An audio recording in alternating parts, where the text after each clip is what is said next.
This is CBS 46 News at 6. Getting results. Right now at 6, our newscast looks a little different tonight due to coronavirus concerns. Good evening. I'm Sean Gables. As of noon today, Georgia has 121 confirmed coronavirus cases and 1 death reported. Fulton and Cobb County each have more than 20 patients. According to the Atlanta-based Centers for Disease Control, the number of infected Americans almost at 3,500. Efforts to create, manufacture, and distribute a coronavirus vaccine are underway tonight in Washington state. The study it's run by scientists at the Kaiser Permanente Washington Research Institute in Seattle. Volunteers are being injected with an early version of a possible vaccine. It will be at least a year before any vaccine is ready for widespread use. Meanwhile, President Trump's coronavirus task force also hard at work tonight to prevent the further spread of the virus. This afternoon, he advised people should not gather in groups larger than 10, a huge change from what the Atlanta-based Centers for Disease Control suggests. Therefore, my administration is recommending that all Americans, including the young and healthy, work to engage in schooling from home when possible, avoid gathering in groups of more than 10 people, avoid discretionary travel, and avoid eating and drinking at bars, restaurants, and public food courts. If everyone makes this change or these critical changes and sacrifices now, we will rally together as one nation and we will defeat the virus, and we're going to have a big celebration all together. Big celebration sounds fun, right? Well, the coronavirus pandemic forcing all of us to either change our behavior or suspend our daily routines. White House officials are greeting members of the press with thermal thermometers. The same rules apply to President Trump's staff. Anybody with a fever of 99.6 or lower is allowed inside. A similar situation at the state capitol this morning. This is part of the new normal here under the Gold Dome. There is a lawmaker getting his temperature taken. CBS 46's Haley Mason breaking down how lawmakers are working together to keep you safe from the coronavirus. The novel coronavirus sent state lawmakers home on Friday, and today it brought them back to vote on the governor's emergency declaration. Things did not go as expected.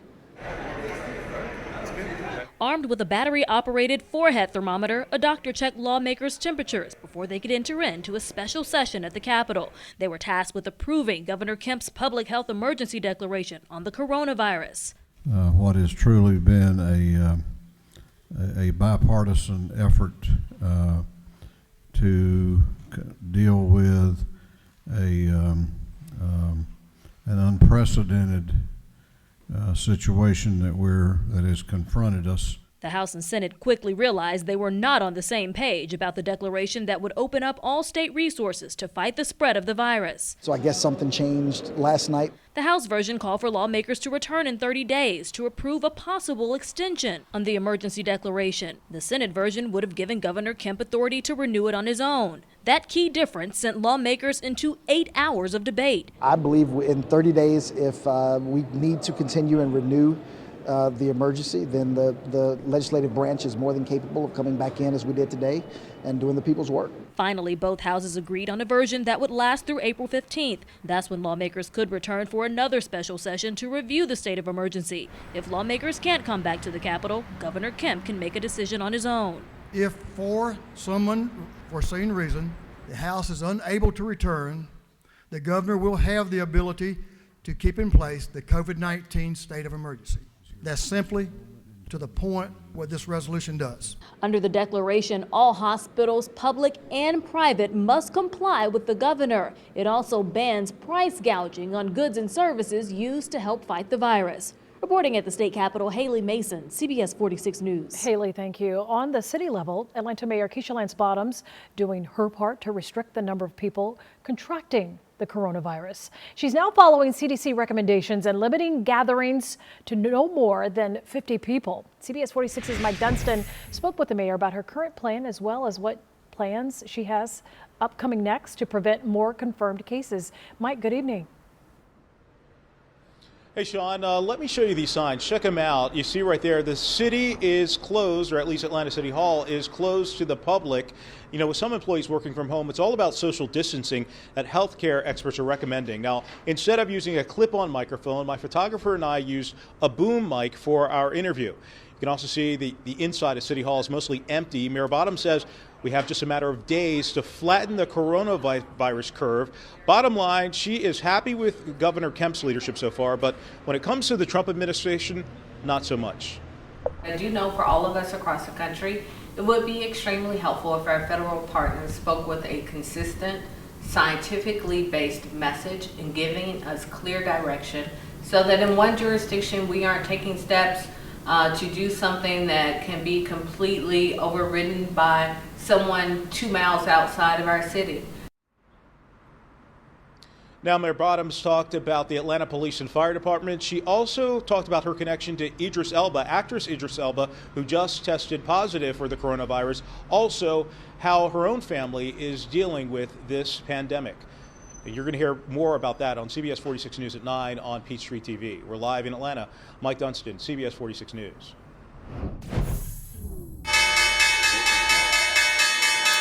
Well, another dismal day on Wall Street. The Dow ending the trading day down almost 3,000 points. The S&P 500 and NASDAQ also ended up in the red today.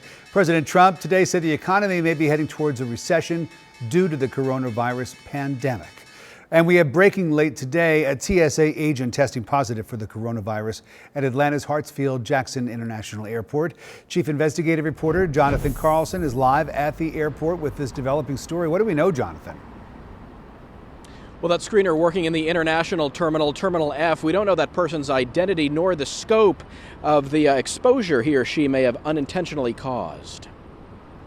The world's busiest airport, becoming the fourth to see a TSA screener test positive for the coronavirus.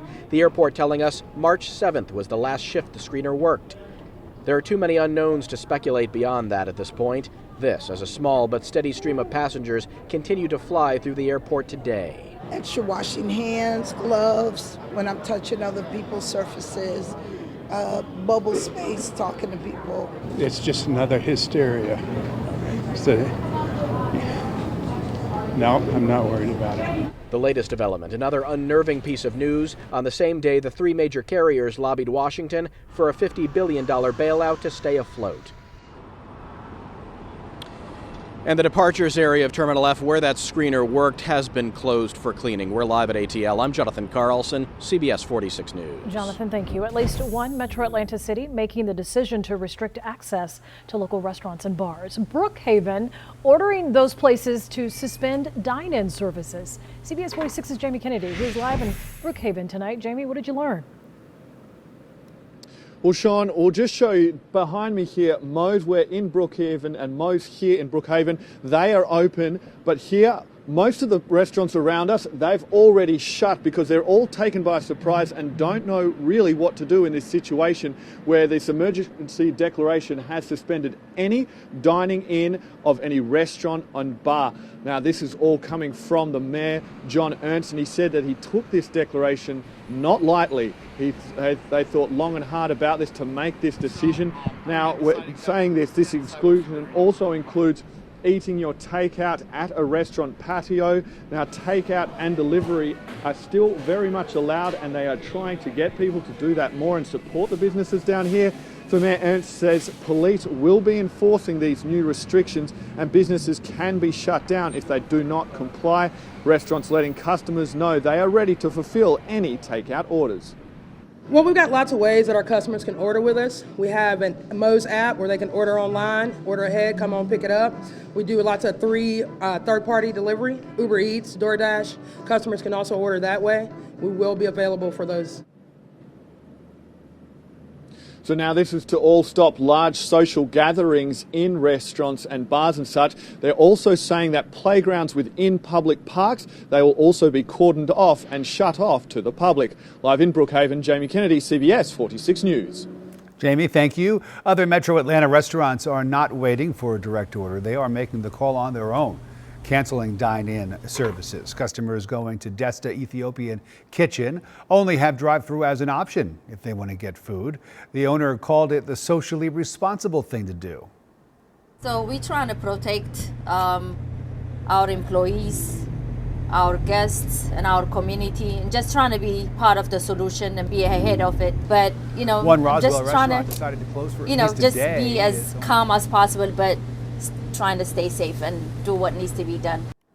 One Roswell restaurant decided to close for a day at least. Its owner is now making changes, including single-use menus and placing hand sanitizer at all tables. I'm Brittany Edney at the Live Desk. Kroger's Atlanta division needs help restocking their stores and is hiring. That includes Georgia, Eastern Alabama, and South Carolina. The chain says they're encouraging those already impacted by the coronavirus to apply. We've got a link to the job application. Just head to our website, CBS46.com. At the Live Desk, I'm Brittany Edney. Oh, what a day. It was definitely chilly, especially compared to where we were over the weekend. We got up to 81 degrees on Saturday.